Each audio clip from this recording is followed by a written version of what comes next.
Hello, hello. Firstly, can everybody hear me and see me okay? Yes, all good. Wonderful. Um, there we go. So it might take a couple of moments for everybody to join us. So in the meantime, it's really nice to see some familiar faces. Hello, Pauline. Hi, Haley. Really nice to see some of you here and some new faces, some new names. So while we're just kind of waiting for everybody to enter the room, I would love to know if you could just type in the chat box where you are currently, so where you're joining the workshop from. And really, most importantly, I would say is why have you decided to join the workshop today? So why, I'm just going to mute everyone so there isn't too much noise. But I would really love to know why you decided to join this particular workshop today on keeping children and teens safe in yoga. So it's always interesting to see where everyone's from or where you currently are. But I always like to know people's intentions as well. So lovely. Ireland, England, Scotland. Nice. Kent, Philippines, Singapore. Hi, Tiara. I didn't see your name there. New Zealand. Nice. Malaysia. Oh, JJ. It's so nice to see so many of my previous trainees on here. Lovely. All right, and why did you decide to join today? Why, for me, safety in kids yoga is just absolutely fundamental and essential, which is why I'm running the workshop on it today. But I would love to know what brought you here. You know, what was it about the workshop that seemed appealing enough to bring you here live? Obviously, I'm sure seeing my face again for some of you trainees, that's the reason you're here. No, but what is it about the safety aspect of kids yoga that brought you here? So on the path of learning more always, yes, totally. I am definitely a learning addict. Give me any kind of anything, any kind of not information, and I try my best to absorb it. Nice. So my little yogi, I find this workshop very helpful. Yeah, definitely. Doing what you love, which is teaching kids yoga. Awesome. Pauline, also always learning. Oh my gosh, I know. I mean, I see what you're sharing and what you're learning, and it's like, wow, you are just like a wealth of knowledge, Pauline. I love it. Same with Tiara, and safety is super important, of course. We have very similar beliefs on that. And Becky, always good to pick up views on safety. Love your tips. Thank you. Headstands in particular, not keen on them for various reasons. Yes, I'll definitely go into that a little bit later. And Haley, working in schools, safeguarding is important, but would be good to have something more specific to yoga. Yeah, that's true. I mean, Haley, if you could put together something for the rest of the teachers here in the UK, I know you love to do that. You're so well organized. You're such a community leader. But yeah, absolutely. If we could have some sort of like standard guidelines within children's yoga about safety, definitely on the physical side, that would be amazing. All right, so I'm going to share my screen again with you, and I'm kind of jump into it. So can everybody see my screen and also see me? Awesome, thank you. All right, so how are we going to keep our kids and young people safe? So firstly, this is just a little bit about me. Obviously, some of you know me very, very well from attending my trainings, either online or in person. And some of you are new to my community. So really, why should you bother listening to me here today? So, of course, I am Laura. I'm founder and lead teacher of Divine Light Yoga, and this is a teacher training school that I set up 7 years ago. But before that, I was a children's yoga teacher and an early years educator. So I've been working with children for 22 years, which seems absolutely insane. I feel like where have those 22 years gone? So I do have a lot of experience working with all across the ages within education, therapeutic work, and yoga. And I bring that all together, and I now lead the 95-hour children's yoga teacher training, so Yoga Alliance teacher trainings.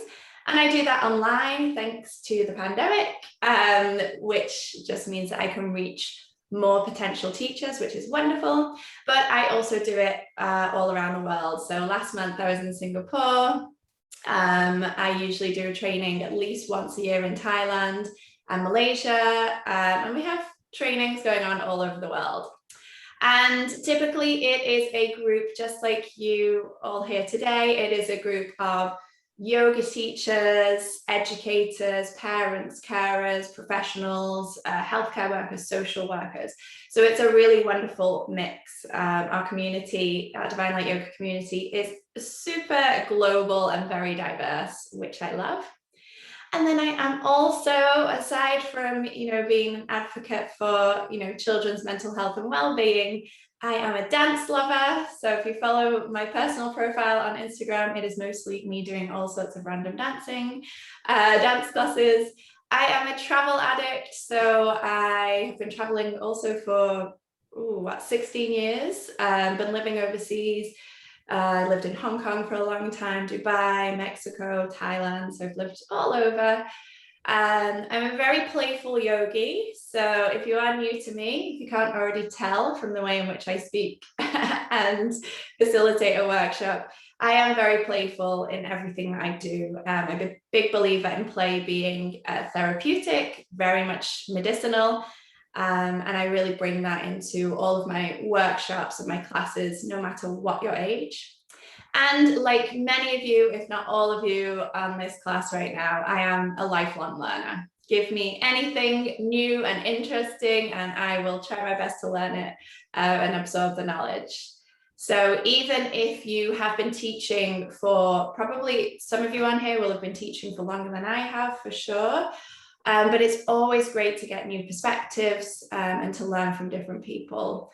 And especially within yoga and education, it's just developing so rapidly, thank goodness, because we always need to be, moving and changing. And I think it's really important as children's yoga teachers to stay relevant with regards to what's happening in kind of like the world of mental health, emotional intelligence, growth mindset, and of course, physically, what is the developments with regards to science, anatomy, what we know more, we're learning much more about the body and how the brain works.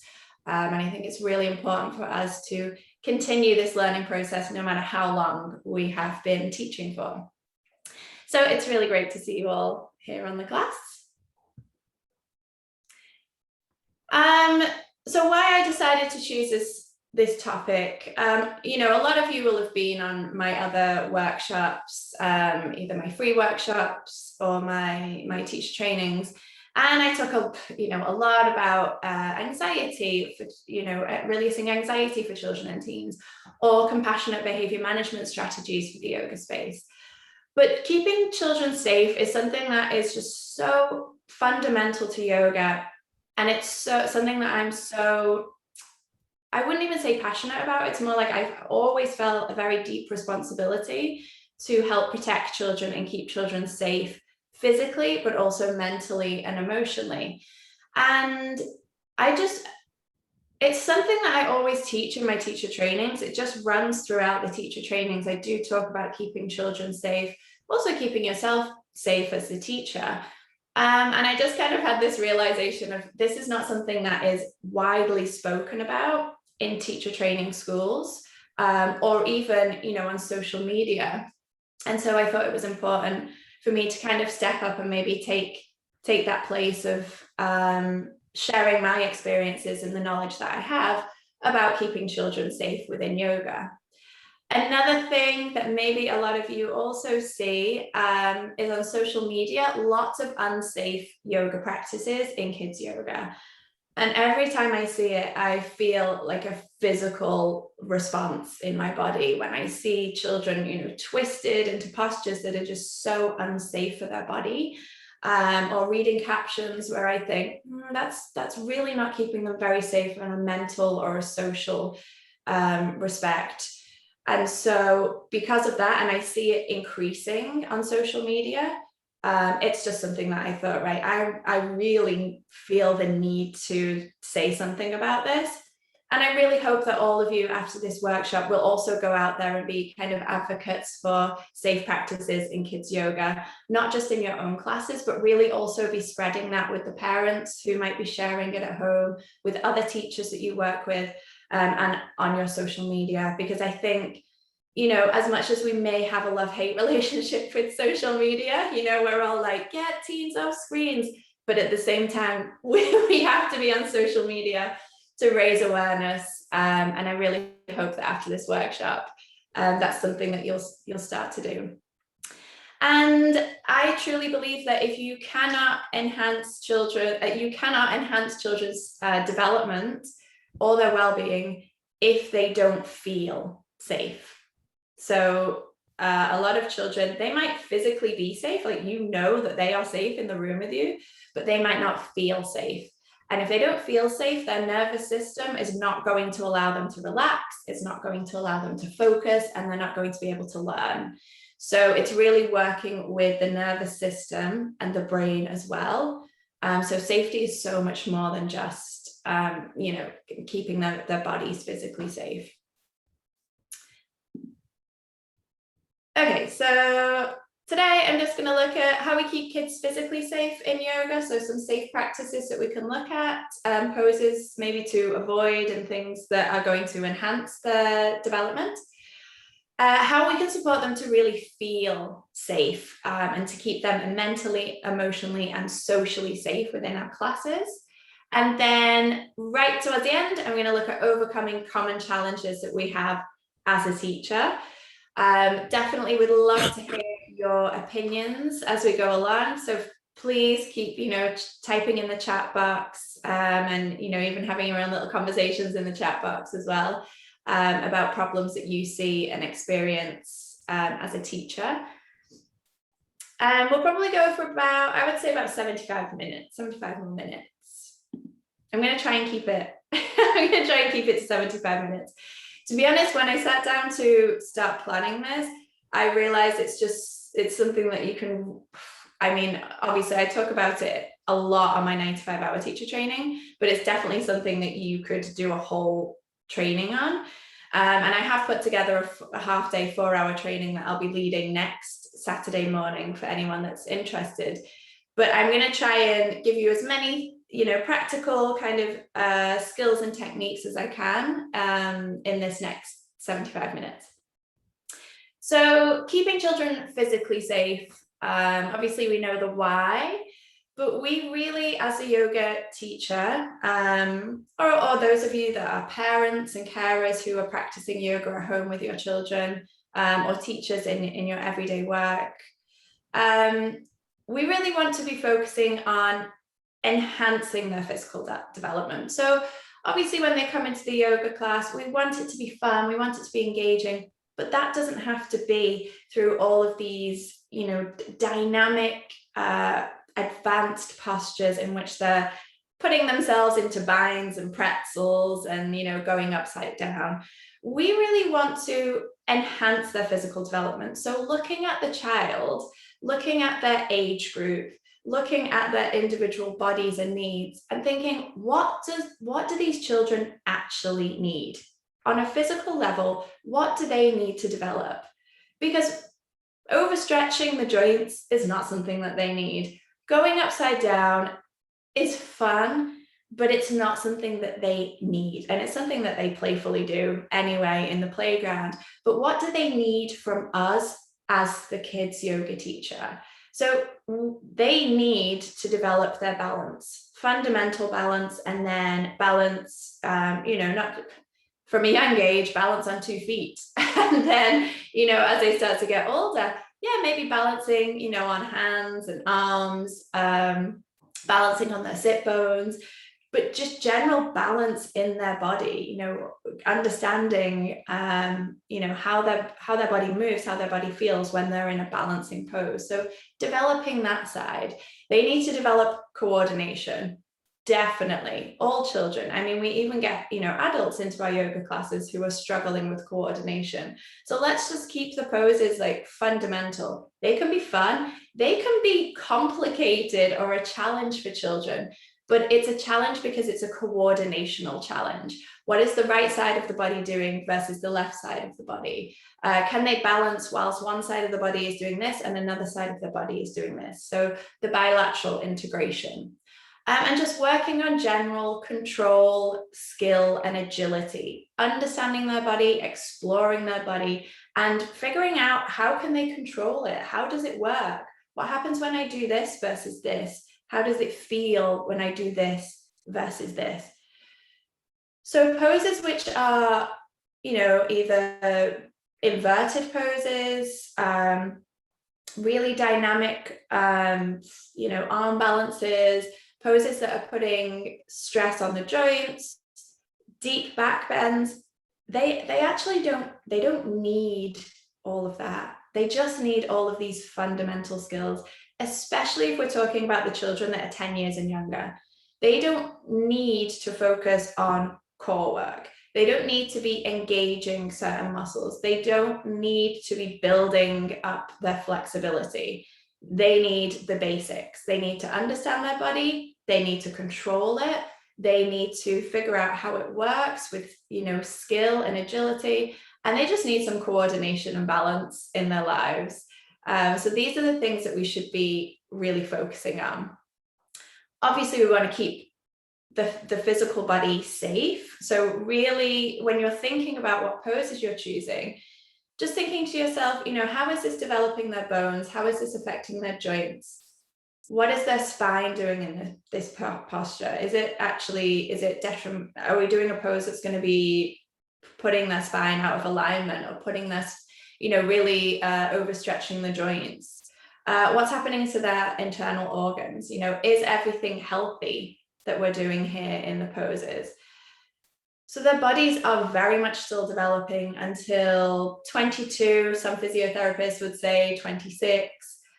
So their body is so very vulnerable, and everything we do in kids yoga is having an effect on the physical body. And so if you're putting pressure on the spine, the joints, the neck, that is having a really negative, detrimental effect to their overall physical body. And you have to remember with children, whatever you teach them, they are going to go out and do it in the playground. They're going to go and do it at home, which is great if we're talking about breathing techniques, visualizations, fundamental postures, the sun salutations, that's great.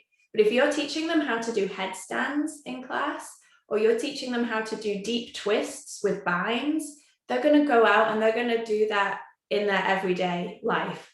And so we need to educate them on what is healthy for their body, and healthy decision making on how they're going to move their body and work within their body.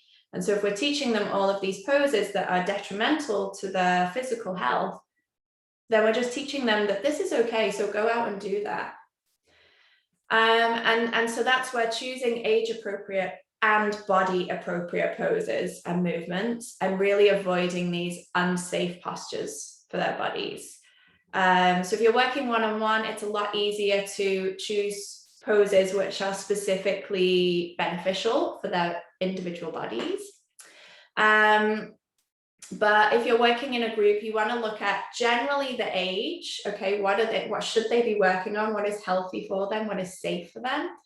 And then also having in your mind or in your plan, okay, if a child's unable to do this, or it looks like it's not going to be safe in their body, then let's do this variation instead. The other thing about, age appropriate poses that we choose, it's not just what is their physical body able to do, but are they able to comprehend what you're asking them to do? Are they able to follow the instructions safely?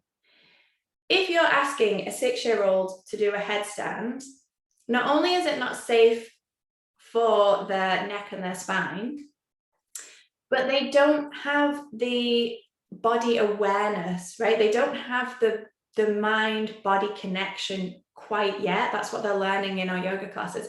So they don't have the awareness to be able to feel, oh, this is uncomfortable, this doesn't feel right, this kind of hurts, this feels a bit weird. They also don't have the strength in their bodies yet that they need to be able to effectively and safely go into a headstand where all of their weight is in their shoulders and their arms and their core. Of course they don't. So then we shouldn't be teaching it to them. So these are just kind of things that we need to be asking ourselves. Is it appropriate for their body? But also, do they have the ability and the self-awareness to be able to check in with themselves? If you're doing it with teenagers, yes, they do have the self-awareness probably to notice this doesn't feel so good or this feels a bit weird, but they don't necessarily have the strength or the awareness of appropriate alignment to be going into something like a headstand. I'll be honest, I don't teach headstands to any age group. I don't even teach them in my adult classes anymore, because I do think that it is an unsafe practice for the neck and the spine. And I think there's safer practices that you can do that have equal benefits, such as forearm balance or handstand. And so that's kind of what I would be doing with my teens instead of something like a headstand. I would be doing some fundamental arm balances with my teens, but I don't really do any that involve an intense amount of flexibility or deep twists at the same time. So I'm very mindful about the postures that I would be choosing for the teens as well.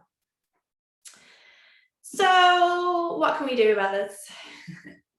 So firstly, we want to choose our poses and movements carefully. And I would say, ask yourself, why am I choosing this pose? I think as kids yoga teachers, especially with the younger children, you know, if you're like me, you have a theme, right? So we're taking them on a journey into the jungle. What kind of animals are we going to see? Okay, and you think about the animals and you create that.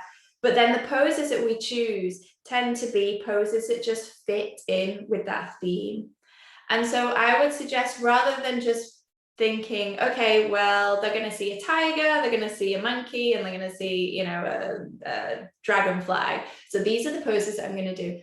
Instead of doing that, think about or create poses, but think about, you know, what do I want them to physically, how do I want them to physically benefit from this class? So yeah, we're going to the jungle, we're going to see all these different animals, but what am I really trying to teach them today? Am I wanting to focus on coordination or balance, or both?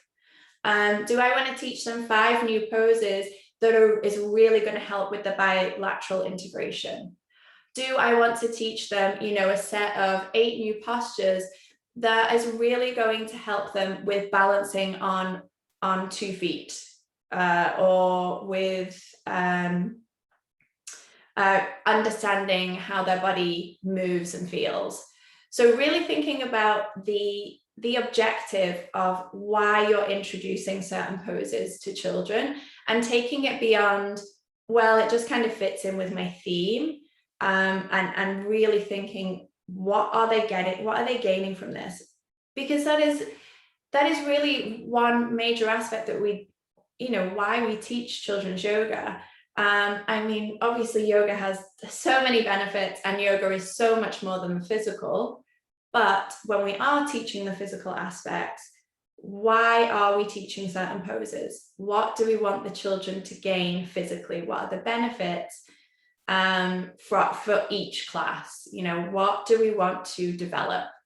And you can see that with certain groups. You know, as you start to work, you know, a lot of you will be working with the same children every week. And you can see, you know, after a few sessions, you know, okay, John is really struggling with balance. Lucy, coordination is not her strong point. What kind of poses can I do this week that are really going to focus on coordination and balance? And how am I going to give some variations for these two children in the group? So really staying focused on your objective when you're doing your planning, or if you're a teacher that goes into the class and feeds off the children's natural flow and energy, still having in mind, you know, looking at the class, going, right, they're really struggling with bilateral integration here. So I'm going to give them 5 new poses, call them what you like. They can still be tiger pose, monkey pose, and dragonfly pose. But you're just doing it in a way in which you are really focusing on what the children physically need from you at that point. Avoiding, I would just always say avoid deep back bends. So keep the back bends very, very gentle with the younger children. So 10 years and under. Sphinx is great, cobra, you know, a baby bow pose, something really gentle. But I would be avoiding anything like a deep camel pose, or, you know, a wheel. Definitely I would avoid with the younger children. The reason is because it does place so much pressure on the spine. They honestly don't need, at 10 years and younger, they do not need a big opening through the front of the body. For teens, absolutely, you know, definitely teenagers, they're sat at the computer all day, you know, they're hunched over like this on their phones. They need opening for sure. They need the chest, the shoulders, the heart opening. They need a lot of front body opening, definitely, which back bends do give. But you can keep those back bends supported. You can use the props, or you can keep them quite gentle. So you could do a camel pose. You could do bow pose, but just not going to that real extreme, doing like a gentle dancer pose. So just being really mindful of what is going on with the spine, and just not putting so much pressure on it through deep back bends. So I'm just reading your comments. I should put my glasses on actually. All right. So putting any overstretching joints is also something that I see, and I'm sure you also see. So even doing like wheel pose, you're not just doing a deep back bend, but you're really asking children to overstretch a lot through the shoulders. Or anything where they're overstretching their hip joints. So there is a lot of poses that do place a lot of pressure on the hips and the pelvis, and I would just say to be avoiding that definitely with the younger children, and particularly things like knees. Any stress that you're putting on the wrist. So if you're doing arm balances, I think again, like 10, 11 years younger, they don't really need to be doing arm balances like crow pose, Bakasana. They can do balances which involve, you know, 1 foot and 1 hand on the floor. But they don't need to be placing all of the pressure onto their wrists at all. I mean, never. Even with teens, of course, when we're doing arm balances, we're teaching them technique of how to make sure that they are using their shoulders, their arms, and their core, not their wrists. So there should never be overstretching of the joints, and it should never be that all of the weight goes into any of the joints. So even when we're doing balancing postures, if we do tree pose, again, we're making sure that we're not just putting all of the weight down into the ankles. So we're really giving them tips on, you know, how to make sure their body kind of feels good, but is also aligned in a way which we're not just putting all of the strain, all of the body weight into the joints. And anything where there is pressure on the spine and neck. So as I mentioned, headstand definitely is the number one, I think, for putting too much pressure on the neck. There are so many poses that I would say are really great challenges that you can do for children, and quite a lot of poses that I would say are unsafe for children and teenagers, that I would love to go into, but the specific poses, if you are interested, I'm going to talk a lot about that on my training next week. But I would say in general, yeah, the deep back bends, nothing that's overstretching the joints, and nothing where there's pressure on the spine or the neck. And then just really trying to find healthy, safe ways to challenge children and teens. So as I mentioned, it is a challenge to balance in certain ways. You know, half moon pose for your teens could be a great challenge. Warrior 3. And, you know, getting into it properly, teaching them the techniques, not just, okay, let's do Warrior 3 for one breath. Okay, we've done. What's the technique? What do they need to really focus on? Where should they be putting the weight? What muscles should they be engaging and what muscles should they be releasing? So this is what you can be doing with your teenagers who can understand the technique, who have the body awareness to be able to figure out their alignment.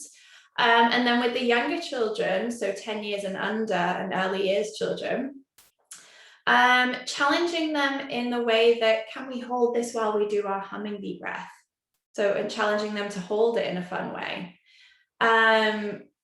Can we, you know, integrating mindfulness or concentration activities whilst they're in the postures, challenging their brain, challenging their problem solving skills. So can we're in downward facing dog. How do we make this a pose where we only have 3 body parts on the floor? You know, so you can lift one hand or you can lift one leg. It's still safe, it's fun, it's challenging their balance, it's challenging them, their minds and their coordination. So it's just finding ways to challenge them differently. That is not, how can we make our bodies look like a pretzel, or how can we go into an inversion? Even doing definitely for, you know, 7 years and under, anything that involves crossing over. So any kind of variation, whether it be like eagle pose or even a variation of eagle pose, like, you know, with like this, instead of this, or they can do this, but that's quite a lot, you know, that's a real coordinational challenge. So can they do, can you do postures where they're crossing over body parts as well? So again, the bilateral integration of, you know, the right side of the body is doing this and the left side of the body is doing this. That is a big challenge, and that is helping them to obviously be aware of their body, but the brain body connection is becoming stronger, and that is really what they need to be able to be practicing these more advanced postures as they come into their teenage or the, you know, adulthood, which is what we want. We want these little yogis to continue to do yoga throughout the rest of their lives and not have alignment issues and not have, you know, injuries from doing yoga as a teenager. And these are just some questions that I always ask myself, but I always encourage my teacher trainees to do some reflection questions, you know, before you go into the class, but also afterwards. Really just be thinking, you know, why am I teaching this? What is my objective here? Why have I chosen this pose? So not just I've chosen it because I've done, you know, I'm doing my animal theme and it's an animal, but what do I want them to get out of this physically or mentally, or even socially? You know, we're doing partner yoga. Yeah, we want to warm up the body, but also because I want to create community and friendship on day 1 of my class. So really, what is your objective with everything that you teach? Some of you obviously are going to be coming from an educational background like I have, in which case we're obsessed with what's the objective of everything. It's been drummed into us since teacher training school. What's your aim? What's your objective? But I do feel that as a teacher, as a children's yoga teacher, you know, if you're not coming from an education background, everything you teach in your class should have a purpose. And the purpose might be to allow, to enable children to be curious.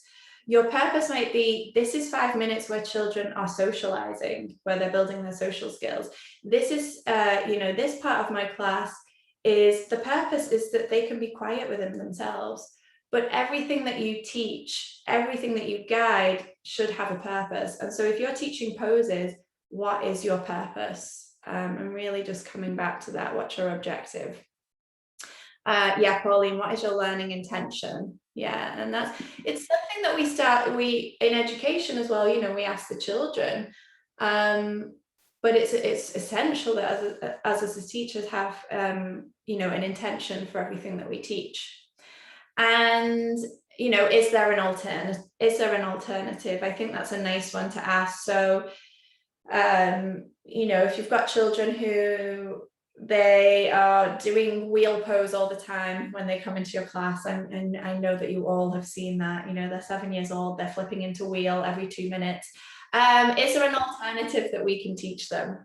You know, is there something that is equally as challenging for their body that is not a deep back bend or putting strain on the joints?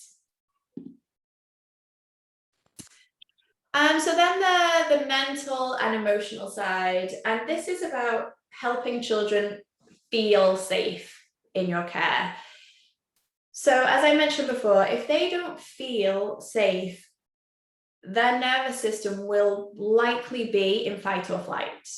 Okay, so their nervous system will be unable, the nervous system is sending messages to the brain basically to say, you know, we're not safe. We can't trust this person, we're in fear, we're in fight or flight response. And that means that part of the brain and the body shuts down. So they're not able to concentrate, they're not able to learn, they're certainly not able to relax and focus because they're in fight or flight. So they're ready to just go, to flee. They might be moving, but they're not necessarily able to learn or absorb, and certainly not restoring, healing, relaxing, which is essentially what we want definitely by the end of our class. So it's really essential that we help children to feel safe. And that comes from trust and connection, not just to you as a teacher, but to the whole group and to the yoga space. So they need to feel safe in the yoga space that you're teaching. And they need to feel in control of their own bodies, their own minds, their own emotion. And I think a lot of this as well comes from like giving them permission. They need to feel that they have some sort of control of saying, I don't want to participate in this right now, or I don't really want to work, you know, with that person right now. So giving them permission as well to you know, observe instead of participating all the time, giving them permission to do this breathing technique instead of this one. You know, this breathing technique might not make them feel safe because they can't breathe properly when they do it. So give them permission to do another breathing technique. Give them permission to lie in child's pose during Shavasana time, because maybe Shavasana, lying on their back, is uncomfortable. You know, they're not able to focus, or they feel too vulnerable. So I think a lot of that comes with you as the teacher, giving them permission and giving them choices where they can feel in control of their own body. They can feel in control a little bit of, you know, what feels good for them and what feels right for them and what feels safe for them in this yoga space. And that's not about, you know, letting children do whatever they want to do, you know, come in and it's a free-for-all and everybody do what you want. No, that is about just giving children two choices so that they can feel in control of what they want to do. So you're giving them permission of, we can do this or we can do this. You can lie in child's pose or lie in Shavasana. You can do hummingbee breath or you can do belly breath. Or, you know, you just say, we're doing belly breath now. I'm going to guide it. If it doesn't feel good, just breathe however you like. Okay, so just always giving some permission so they feel safe, they trust you, and you're building that connection by saying, basically, I see that this is something that is not feeling good for you, or I see that this is a challenge for you. Try this instead. You know, so giving those choices.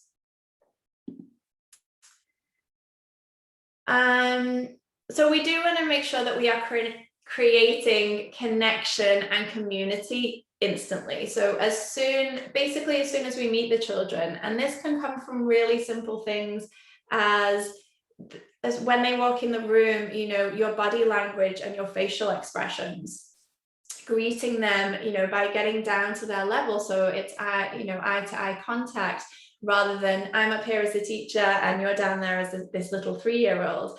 So instantly creating that connection with them, welcoming them into the community and building the community. So perhaps spending the first 5 minutes of every single class that you teach doing community building. So whether that is a group discussion with the teenagers, whether it's, you know, with your 7 to 10-year-olds, you're just checking in, how's everybody doing today? You know, maybe tell the person next to you how your day's been, or you know, give the person next to you a high five or a namaste. So just those little bits of creating community and creating friendship, and letting them know that you really care about them. You know, how's everybody doing today? Just show me on a scale of 1 to 5. 1 if you're sleepy, 5 if you're feeling energized. How's everybody doing? Those really small things are showing children, I value you, I acknowledge you, and I want to make sure that everyone's doing okay. And if you're not doing okay, if you're a number 1, I'm going to make sure that you get some restorative time. So those things help create connection. Things like partner yoga, group yoga, where you're all moving together. I call them human mandalas, but essentially we're all doing very, very fundamental safe postures as we move together and we're connected, usually with hands on shoulders or hands behind the other person's back. But we're all moving together, and that is building up a sense of like friendship and community right from the start in a physically safe way. And it feels very emotionally safe because you're doing it as a whole group. Partner yoga also you can do. That can feel a little intimidating for some children if it's the first class. It can feel a bit awkward if it's teenagers and it's the first class and they don't know anyone. But it's just kind of reading the room. But something like partner yoga, or where they're moving together as a whole group, really does create the sense of community. And then just letting them into your life just a little bit. So it could even be telling them a very, very short story, or not even a story. It could be that you're talking to teens and you say, you know, today we're going to focus on the theme of compassion. It's something that I feel is really important. I read this book a while ago called Compassionate Communication, blah, blah, blah, blah, blah. And that's just letting them know who you are. You read, compassion is important to you. And it's just a little insight. Or it could even be, we're going to do this breathing technique today. I learned this breathing technique 10 years ago, and I thought it was really strange and awkward, but now I use it every day and it helps me to feel calm when I do it in the morning. So really small things, but it's like you're letting them into your everyday life. You're giving them little pieces of who you are, how you use yoga, and that really does create connection, especially with the teenagers, the young people, because it's good for them to see that you're just a regular person. You're not like this yoga goddess, this yoga guru. You're just a regular person guiding them through yoga. Getting them or demonstrating that they can trust you right from the start of the class. I think this is really essential with all age groups. I think one major way is that you really follow through with what you say that you're going to do. So for the younger children, if you're telling a 4-year-old, oh, mum's going to wait outside now, and then mum disappears, they're not going to be able to trust you, because they're just going to think, oh, the teacher said that mum was waiting outside and she's not waiting outside. Trust is broken. It's as simple as that. So just being honest with them and following through with what you have said. So if you've said, okay, I see you want to roll up in your yoga mat. We're going to do that at the end of the class. You've said it, so make sure you do it. And that is how you build trust with them. It's very simple, but it's also either really detrimental to the connection that you have with children, or it's a really easy way to build trust right from the start. You can also build trust just by showing children or telling children the schedule of, today, right at the beginning, okay, guys, today we're going to do lots of yoga games. We're going to start with some partner yoga. We're going to end with a really nice relaxation where we can roll up into our yoga mats. And then we'll do some singing. So whatever, but telling them this is what we're going to do. This is what you can expect. So it helps them feel at ease. But it also helps them start to trust you and start to connect with you. And these kind of things are essential, small but essential. And this is all coming through your language and your communication. And that's why, I am a big communication for me is I think such an essential part of teaching, how you communicate, the language that you use. And that really is one of the major ways that we're building up trust and connection and community. And then definitely giving them the space, the respect, and the permission. So if they want to sit out, they can sit out. If they don't want to do a breathing technique because it makes them feel uncomfortable, then don't do it. If they need child's pose instead of lying down in Shavasana, then give them the space and respect that that's what they need. You would do it with an adult, so do it with a child, and ask them what they need. So if you can see, maybe they feel they're being isolated, or they feel uncomfortable, or they're wiggling around a lot, and you can see they're not focused. Just ask them what they need, because sometimes all they need is they need to move space. They need to move places in the circle. That's fine. Sometimes all they need is to be able to sit in a different position. Sometimes they don't know what they need, but then if you just say, like, how are you feeling right now? Because I can see you're wiggling and wriggling a lot. What's going on? What can I help? How can I help you here? And then they might just need like a squishy ball, or maybe they just need a technique. And you say, okay, everyone, let's do this breathing to help us stay still. So always asking them what do they actually need, and giving them, when you can, giving them what they need. And then again, just asking yourself, before, during, after the class, how can I make this space feel inviting so that children, firstly feel excited to come into the space, but secondly, feel safe within the space,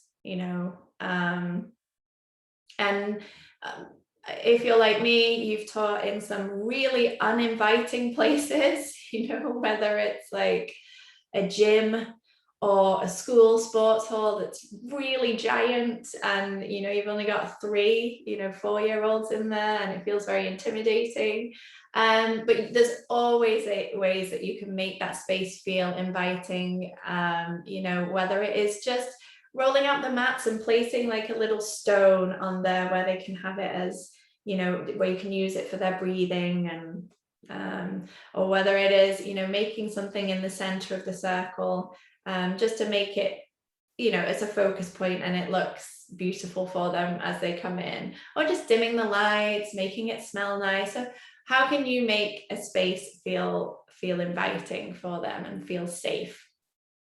And then, how can I greet the children and teenagers in a way that is going to create connection and is going to help them to feel a sense of trust with me? So these are particularly important for first classes if you're working with new groups. All right, so I've got some scenarios for you. I would love to hear your ideas as well. We've got a lot of experienced teachers on this call, so I would love to know how you deal with some of these scenarios. So what do you do when teenagers want to do advanced poses? So these might be, again, it could be something like headstand, it could be arm balances, which are really quite advanced, that take a lot of practice to do. From my experience, they've been looking on Instagram and they come in and it's like a handstand whilst their legs are in lotus position, or especially on Instagram now with all these like basically optical illusions of what people are doing in their bodies. Teenagers are aware of this, they're exposed to it. So what do you do when they come into class and they show you on Instagram this pose that you've never even seen before, and you have to take a moment to go, what? How has she even got into that pose, you know? Has anybody experienced this? Because I would love to know. I am sure I am not the only one working with teenagers who've experienced this, because I feel like teens are either coming into the class absolutely exhausted and just like, please, can we have Shavasana? Or the other side, they're coming in bouncing full of energy and enthusiasm, and they want to learn some really like fun, advanced postures. So Becky, yes. Often with Partner or Acro Yoga, yes, that's the point as well. They'll come in with Acro Yoga, which, you know, if you're not trained in Acro Yoga, then I definitely don't suggest teaching it to teens. So the way I do deal with it, I never want to discourage children or teenagers. So if a teen comes in and they say, oh, I want to try this pose, it's like a handstand with like lotus legs. Amazing. Okay, that is amazing that you feel bold enough that you want to try that. I definitely never want to squash that. So I would get them to look at the pose and then break it down. What do they actually need? So I'll look at this, amazing. Oh my gosh, this person has so much skill and control and focus to be able to get into this pose. Absolutely, let's look at what we need in our bodies in order to get into this posture. So we'll look on the physical sense. Okay, so you can see she's obviously very strong in her shoulders. She has a lot of core strength. She has a lot of balance because she's upside down. Her hips are open, her hamstrings must be open in order for her legs to fold in like that. So really breaking down the physical side, but then asking them, what else do you think that you need to get into this? You need your breathing techniques to help you. You need a lot of discipline, a lot of focus and concentration. You know, you can't be distracted when you're going upside down in this kind of pose. You need a lot of inner strength as well as outer strength. So really looking at the physical and the mental skills that are required to get into this pose, so that we're not just saying, oh, I don't know how you will get into that. That seems crazy. She's like folded up like a pretzel.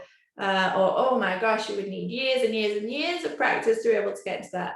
No, let's just look at it. Let's break it down. You know, if a teenager came to you with a massive goal, like, I want to be president, or I want to be prime minister, you wouldn't say, oh, I don't know about that. I'm not sure if you've got the skills or the qualities. No, you'd say, let's break this down. What do you need? What are the qualifications that you need? What are the experience that you need? What are the skills and the character skills, the traits typically that we might need or we want to work on or improve? That's how you would do it with a huge big goal or dream that a teenager had. So let's also do it with the physical aspects of yoga as well. So just breaking it down, what do they need? So you've had that as a group discussion or one-on-one with them. So now they're going to be more open to actually finding that discipline and finding that inner strength and the motivation to do the preparation work.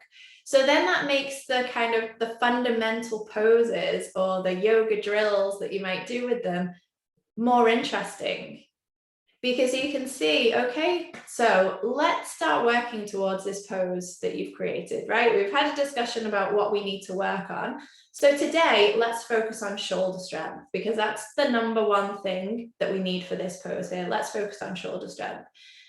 And then you do a class based on working on shoulder strength and opening, okay? And then maybe the following week, you can keep looking at this one pose and say, okay, the following week, right, this person clearly has a lot of balance to be able to go into this pose. So let's work on our balance today. Let's work on how it feels to be balanced in different ways in our bodies.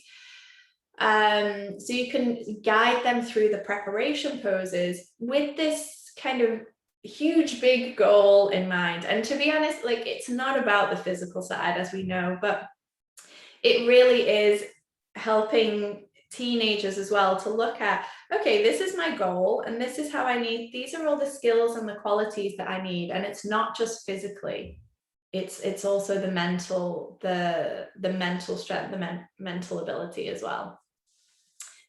And then just keep encouraging them and reminding them, you know, in a very compassionate and kind way, that yoga is a discipline and it is a lifelong practice. It is not a perfect. It is not, you know, let's just flip into these poses and, oh, I held it for half a second, done, tick it off the list. No, this is like, it's a practice that we're developing consistently throughout our entire lives. And that yoga is not just, we're only doing it now for this, you know, year 11 of our school year. This is something that you are going to be doing throughout your whole life. And just reminding them of that and keeping them motivated, but keeping them motivated, keeping up, like, encouraging them to be persistent, and to be disciplined with themselves. But, you know, just reminding them that it's not about what we do right this very second, but it's very small developments towards, you know, the physical aspect. Or if it's meditation, you know, if they want to learn how to meditate for an hour, or they want to learn how, they want to do Vipassana at some point in their lives, or they do 10-day silent meditation. Okay, let's start off small and build it up day by day. Yes, if anybody has any other suggestions of how they would deal with this, then please type it in the chat box. Always good to hear new perspectives. So this is another one that I know you will all experience. So children flipping into what I would say are advanced poses for their bodies. I find this more so with the, like, I would say like 7 to 11 years. And a lot of it tends to be, from my experience anyway, the girls who are kind of flipping, going into handstands, wheel pose, maybe some things that they've learned at gymnastics or things that they've learned in the playground. And then boys who tend to play with like the arm balances. And so again, I would never suggest that we say, okay, come out of that pose, it's not safe, or, you know, no, we're not doing that. No, kind of nothing that feels like we're disciplining them, or we are, you know, basically suggesting that it's not good and we're not, you know, don't do that. But we want to encourage them to make healthy choices with their bodies. So acknowledging them, acknowledging the, you know, I will just say, okay, thank you for sharing that with me. I'm glad that you share with me, and it looks like you have fun doing that in the playground. I would love to know, why do you really like this pose? What is it about the pose that you love? And then get them to think about it and listen to what they're saying. Do they love it because they go upside down? Do they love it because they're looking at the world from a different perspective when their head's, you know, lolling about below their heart? Do they love it because they feel strong? Do they love it because it feels a bit wild and crazy and fun and free to just like flip from handstand into a wheel pose? So listen to what they're saying about why they like it. And it's good practice for them even to just think, why do I like my body being in this position? What is it about this shape that I like? It's a really good practice for them.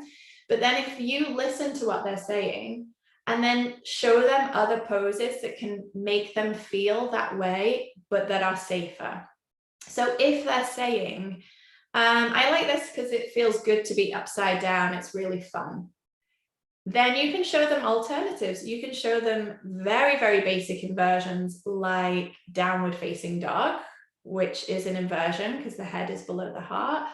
Or you can show them very safe ways to do handstands, or I always use the wall and do an L-shaped handstand. If they're saying, well, it makes me feel really strong to do this arm balance, great. How about warrior poses. Let's try warrior 2 and warrior 3 and see if you feel strong in those poses as well. So drawing their attention to other ways, other shapes that their bodies can be in, other poses that their bodies can be in, to help them feel that way.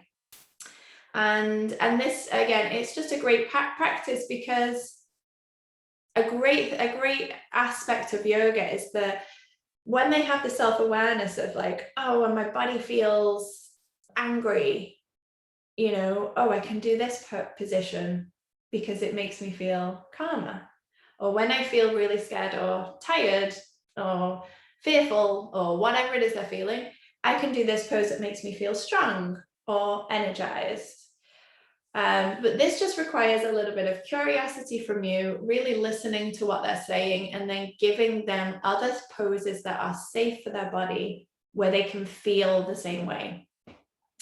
And then, as I mentioned before, you know, just introducing them to poses that are challenging and fun, but they're more focused on things like balance, coordination, bilateral movements, moving with skill, moving with control. So even just, you know, micro movements or body isolation. So moving one part of the body, but keeping the rest of the body still.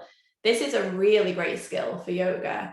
You know, how often you go into an adult class and you have to keep everything still and you're just micro moving something, you know, you're in your warrior 2 pose and you're holding everything still, but you're feeling your heels pull together to engage the inner thighs, right? That body isolation and those micro movements are really what we need to be building up the skills that we need to be going into more technique and of yoga. And that's what they need to eventually be safely going into advanced poses. So Pauline says, I always focus on suggesting or offering what to do and avoid entering into any conversations on what not to do. Yeah, definitely. So again, it comes from the communication, the language side of it, of kind of the positive, if you want to say that, of like, what can we do versus let's not do this, or no, or don't do that, and having an open discussion with them. That's really important. Getting their feedback and getting their opinions, asking them why they do certain things that they do, and not asking them in a way of like, why are you doing that, but why are you doing that? You know, I'm curious, like, what do you love about it? Not why are you doing that? It's not right. So it's all in the tone of voice.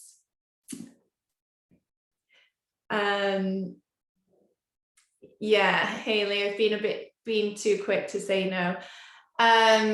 Love this. Better way to deal with it. Definitely a better way to deal with it. Honestly, saying no, saying don't, we have to retrain our brain, which takes a really long time.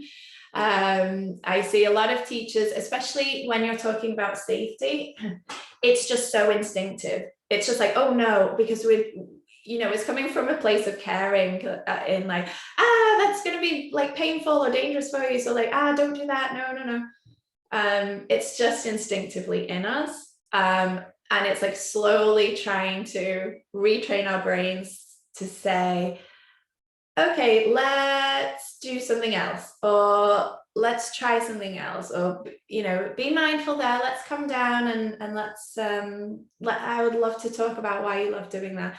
But yeah, it's like the instinctive voice comes out of us before our conscious mind. You know, our conscious mind is like a second delayed, like, oh, we're also nice and compassionate up here, and then this other part of us is like, no, don't do that, it's dangerous. So yeah, it's don't feel bad if you're a teacher who said like no or don't. It's inside you. It's all coming from trying to protect the children. But then it's just afterwards, you know, kind of having that curiosity in the discussion with them. All right, and then what do you do when children just want to observe the class? Again, something that you will definitely come across if you haven't already. It's very, very common and very normal. It is nothing to do with you and your teaching. So don't take it personally. Some children just need time to observe. They, for whatever reason, they just need the time to sit and to look and to notice. So for some children, yeah, they might be feeling anxious. For some children, it might be overwhelming. They might have had an experience in the past that hasn't been a positive one. And so they just need that time and space. For some children, it's just the way that they learn. And I really do feel that it's quite, a lot of teachers might look at these children like, oh, they're really like painfully shy and they're very timid. But actually, I really think it's very brave of them to say, I'm not just going to do what everybody else is doing. This is quite a weird environment. You know, what is this yoga thing? We're all quiet. We've taken our shoes off. There's this lady in these crazy yoga leggings, and there's all these new kids that I don't know, and there's all these props and stuff going on. Like, it's weird. Yoga is quite weird. Some of the stuff we do is very strange. And if you're a small child and you're coming into this space, you've never heard of yoga before, you don't know what it is, you've just been told you're going because you're going to have a great time, and then you go in and it's quiet and there's, you know, spa music on in the background, and there's all this stuff in the room they've never seen before, and it's a strange teacher and it's a group of new children. That's a lot. And I think it's okay if they just want to sit and like have a little moment of what's going on here? Okay, what do we do in yoga? And I do think it's very brave of them to not just go in with the group if it doesn't feel good, but to just say, like, they might not say it, but they are saying it with their body language of just, I'm just going to sit here and note and observe what's going on for a minute. And then when I feel comfortable, I'll join in. So you don't need to feel, you know, bad for these children. It's their choice, and it's just the way that they learn some of the time. So yeah, Haley says, I had a boy from preschool sit and watch for about 6 months. Yeah. And bumped into mum, and she said he loved yoga. And I guess he loves yoga and did it all the time at home. And that's it. It's you might think they're not learning, but they're over there observing, and they are learning. They know all the songs, they know all the poses, they're learning the Sanskrit, they learn everybody's names. They are learning in their way. Even if they're not physically doing it, they're still learning. And I've had that before multiple times where mum's like, oh yeah, he loves yoga, he does it at home all the time. It's like, okay, great, because he doesn't do it in yoga class, but that's cool. That's fine. We want them to do it outside the yoga class, to be honest. So that's like the most important thing, I would say.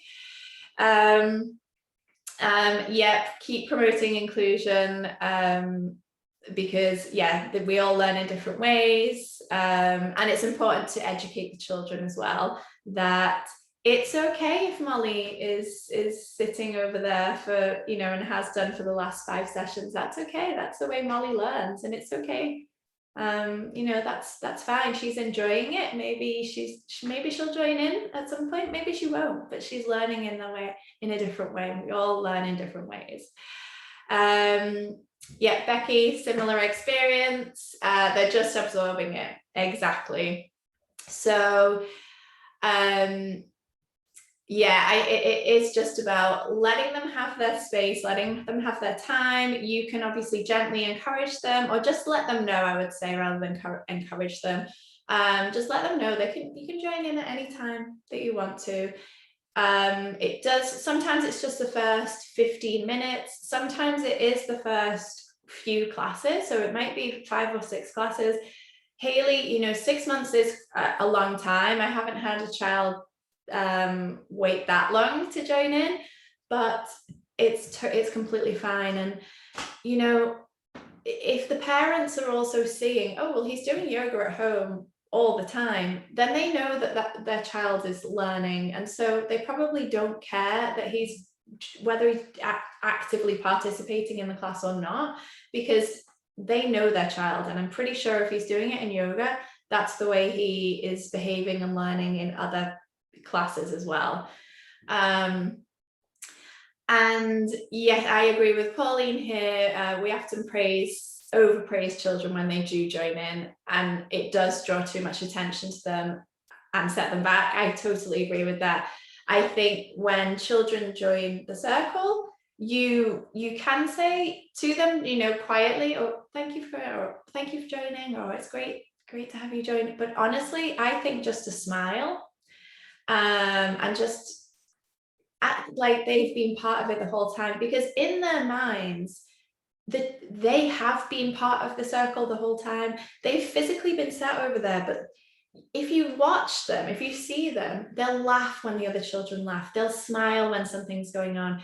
They'll sing the words to themselves. They'll say the answers to your questions to themselves.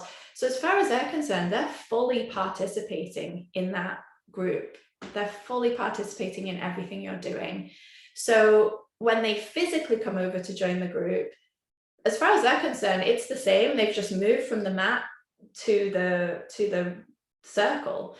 So if you then make a big thing of like, oh yay, Molly's coming to the circle, woo, well done Molly, okay, everybody clap Molly, that is very intimidating for that child. So just give them a smile and remember that in their minds they've been participating this whole time, and they really have, just in a different way. So Pauline says, often when I have a circle, I say leave space for, you know, the child, and even if they never join us, they know that they are welcome and belong. Yeah, that's a really nice way to do it, because it's also reinforcing to the rest of the children that yes, the child that's you know, sitting to the side is still part of the group. They are still part of our community, even if they're choosing to participate, you know, in the corner of the room. And just, you know, I always as well give them the choice, you know, or I'll take over like a cushion so that they can join in. Or if you're using any props, you know, if you've got like a breathing ball, you know, give it to the child who's not in the circle as well, so that they can join in, even if they're not in the circle, so that they know that you as the teacher, you value them, you acknowledge that they're there, you want them to be part of the group, but they can do it from a distance if that's more comfortable for them. And yeah, when you speak to the parents, most of the time they already know, they know their children best, you know, so they know that this is how the child is responding to other classes as well. And I think it's important, you know, maybe if the parent does feel a bit anxious about it, like, wow, why is my child not joining in? Just really explain it's completely normal. It can take, you know, 5 sessions, it could take a few months, but they are learning. So don't worry, it's nothing to worry about. It's completely normal. It's the way that their child learns, or they're learning in the yoga class. So just reassuring the parent that it's not that anything is wrong or going on with the child. It's just the way that that child is choosing to learn in your yoga class, and that's all good.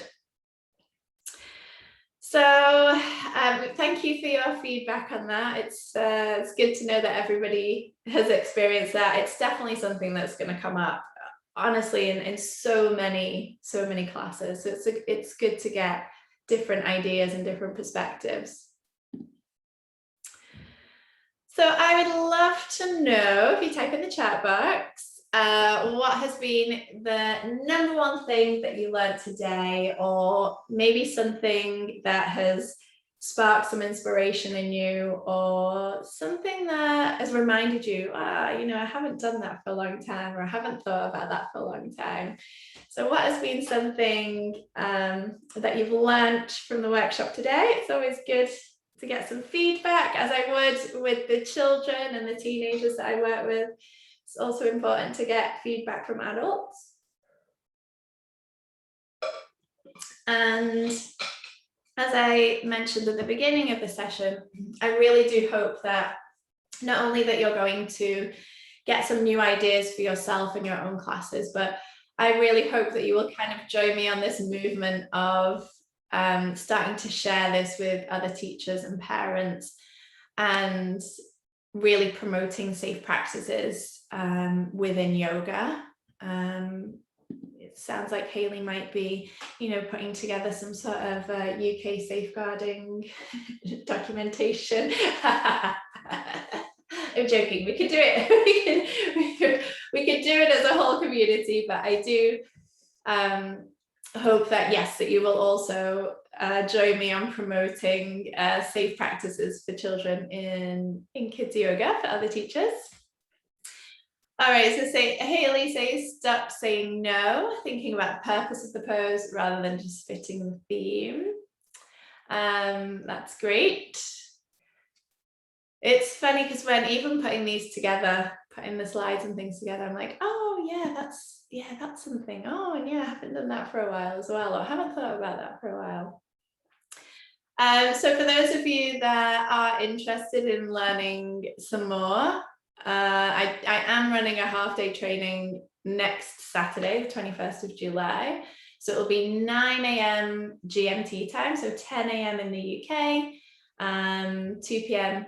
No, 1 p.m. in Dubai, and in the evening for Asia.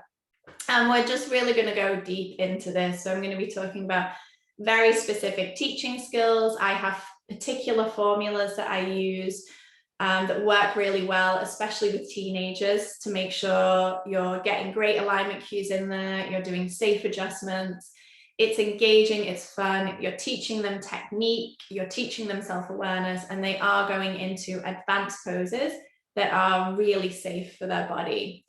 And yeah, very, very practical. It's going to be small group, so we'll be able to do some breakout room sessions, group discussions. It won't be just me giving you lots of information. It will be me definitely sharing with you like I have done, but then you going and actually practically implementing it, coming back together again. So it will be a very fun, interactive training, and that's next Saturday. And I'll also be talking about the best poses for healthy development, as well as like engaging their mind. So engaging practices that you can do with the younger children to challenge them in different ways. That's not just particular poses. And really how you can practically implement it all in a way that doesn't feel overwhelming, that doesn't feel like, oh, I've been doing it all wrong all this time. No, it's just about enhancing your own skills as a teacher.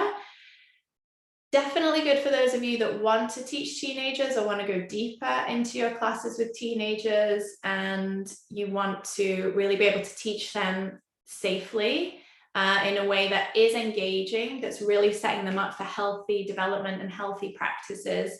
Hopefully, with the teenagers we work with, it will be a lifelong practice for them, and we want to kind of encourage that and keep moving forward with that.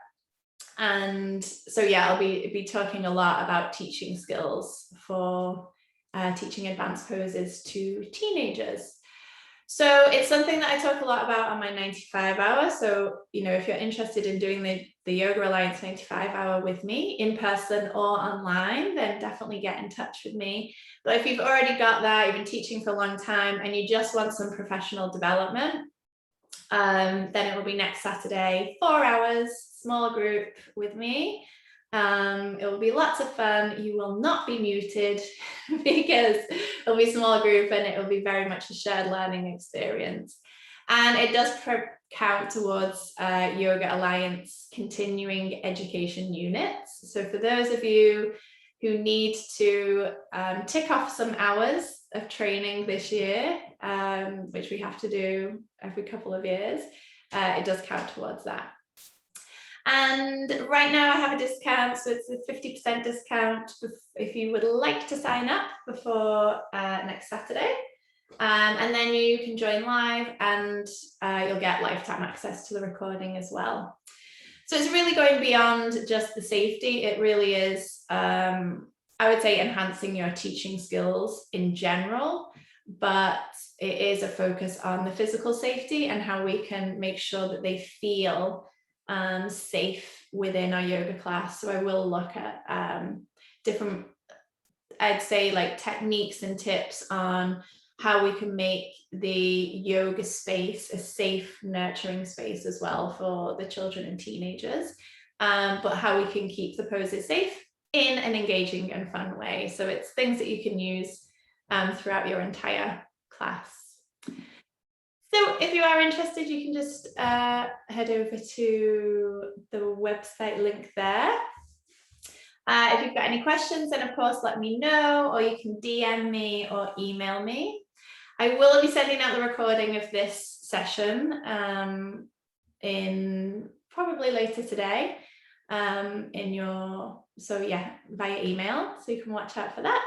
But yeah, if you've got any questions at all, whether it's related to anything we've talked about today, or whether it's related to the half-day training or my 95-hour training, then I'm always here. You can DM me, find me on Instagram if you're not already connected. I'm just divine_light_yoga. Or yes, feel free to type in the chat box now if you've got any questions. And thank you very much, everybody, for being here. And for those that are going to be watching the recording, thank you for taking the time to be here watching the recording. And I would love to see you all on Instagram sharing these kind of practices and reminding other yoga teachers about safe practices. And yeah, just kind of joining me on this movement of like safety in yoga and protecting children as much as we possibly can. So thank you very much, everyone. It's lovely reading all of your messages. Pauline, it was 10 a.m. GMT, but we're not on GMT time now. We're on British summertime. This always confuses people in the UK because of the changes in the clocks. So we're on BST time, which is 10 a.m. GMT, is 11 a.m. UK time right now. Thank you so much, everyone. Really lovely to see you all here. And I hope to see you all on my next workshop. Definitely would love to see you on the training, and keep in touch. All right, bye everyone. Thank you.